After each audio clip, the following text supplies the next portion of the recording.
পচা একটা রেস্টুরেন্টে আমরা পাইছি, দুইটাতেই পাইছি আসলে পুরাতন খাবার পচা ছিল সেটা। তো ওনাদের দাবি সেটা ছিল যে ওনারা ফেলে দেওয়ার জন্য রাখছে, কিন্তু আসলে মূল খাবারের সাথেই ছিল। তো এটা ওনাদেরকে সতর্ক করা হয়েছে, ওনারাও স্বীকার করছে ভবিষ্যতে এই ধরনের ভুল তারা করবে না। এটা ফাইন করে গেছেন কিন্তু হয়ে গেছে এখন না কিছুর জন্য কোনো কথা কই না, কিচ্ছু নিয়ম পাওয়া যায় না। তাহলে জরিমানা কেন করলো? কিসের জন্য জরিমানা করছে ম্যাজিস্ট্রেট সাহেব বলছে ওই যে চলে যান কেন না স্যার এভাবে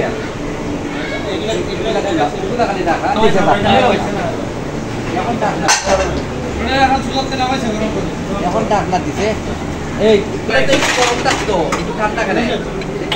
হ্যাঁ, আমরা একটা রেস্টুরেন্টে পেয়েছি যে রংটা আসলে রঙের আতিশয্য ছিল, কিন্তু সেটা আসলে ট্যানারির কিনা সেটা তো যাচাই করে আপাতত সুযোগ নেই, ওনাদেরকে আমরা সতর্ক করে দিয়ে আসছি।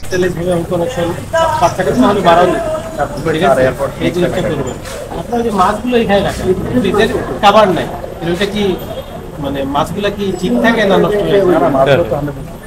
কিন্তু এর উপরে তো খাবার নেই, ওইটা না যেহেতু ফ্রিজে খাবার দেওয়ার কথা, এটা আপনারা নিজেরা ঠিক করে নেন। মাছ যদিও দেখছি আমি ফ্রেশ মনে হয়েছে, কিন্তু এটা আপনারা দেখে নিন, ঠিক আছে? সতর্কতামূলক আপনার 5,000 টাকা জরিমানা। আসলে ভাই আমাদের তো মশলাটা যেটা এটা হয়তো ভুলবশত আছিল, আর তার অফিসার হলে আইয়া ফাইলিছন, যার কারণে ফাইন দেওয়া হয়েছে। আসলে তো এলাকান আমরা রাখা হয় না, হয়তো একটা বা ভুলের কারণে আমরা ফাইন দেওয়া হয়েছে।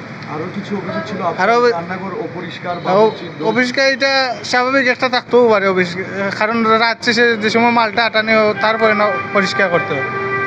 এটা আসলে আমরা দেখার কিছু আসলো, এটা খেয়াল করতে পারছি না।